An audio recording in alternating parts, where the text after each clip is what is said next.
Right now we're going to be giving you guys a quick explanation on how to install the rear brake line. We have a banjo fitting on one end, a banjo fitting on the other end. The kit includes, just like on the front, 2 bolts and 6 washers. Again, remember, you're only going to use 4 of the washers. The other 2 are extra in case you need them. Rear brake lines in general are short little lines. Again, they have a stiffener section, which is the part that it's hard plastic and it protects the bike, the brake line, from any rocks or anything like that. These are short little lines. There are some tricks to the rear brake line though. Rear brake lines, when they reach the front area towards your peg at the master cylinder area, they have a big loop that you must follow when you install the new brake lines. Robert will be doing the install and he'll be telling us all about it. First off, you want to remove the master cylinder cap so we could drain all the brake fluid out of the system. Here we're going to be using a shop vac.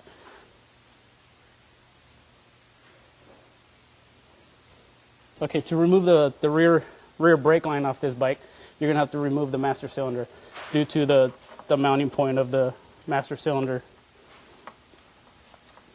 Do take note the routing of the rear master cylinder and the caliper with the brake line, just in case something's not right with the Galfer brake lines. All of the Galfer brake lines are pre-orientated to accommodate the master cylinder and the caliper.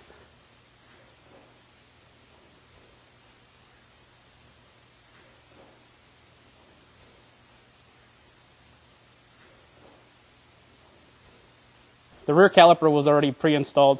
The fitting, we have a banjo fitting, washer, fitting, and then washer.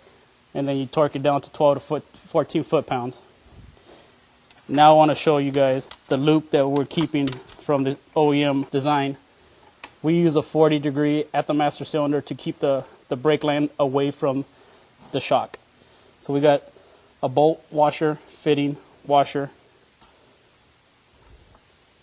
master cylinder. So your brake line should look like this to keep the brake line away from the actual spring. We're going to start bleeding the rear brake line now. Rear brake line bleeding process, it's very, very simple because the brake line itself is so short. Once you've made sure that the line is traveling on the right areas, that it's not hitting the rear spring, you're going to start by filling the brake fluid reservoir, master cylinder reservoir. Once it's full, it's pretty simple. We're going to start pressing on the brake lever. Brake fluid reservoir, it's going to be full. We're going to be pressing on the brake lever, and we're going to hold on down on the brake lever and open up the caliper breather nipple. Brake lever, it's going to come all the way down, and then we're going to close the caliper breather nipple and then release the lever.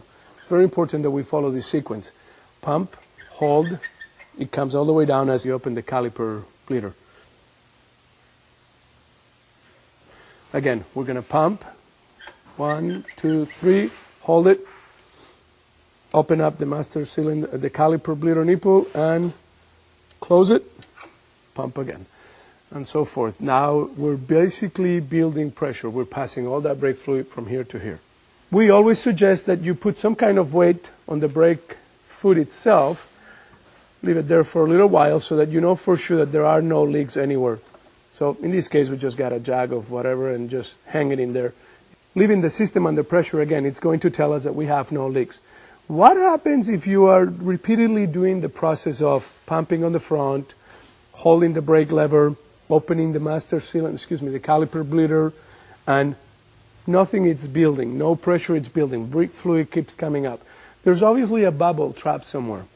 At that point, we're going to do kind of like what we suggested on the front. We're going to hold on to the brake lever, and we're going to bleed directly at the caliper bolt. With a 14-millimeter wrench, you're going to open up the caliper bolt. The brake lever, it's going to come down, and you're going to immediately close it.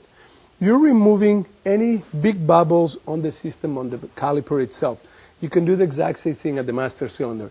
You have to think that these systems have so many different craves and like spots in which where air can get trapped that, you know, anything that you do to release that air, it's the trick on building pressure on the system.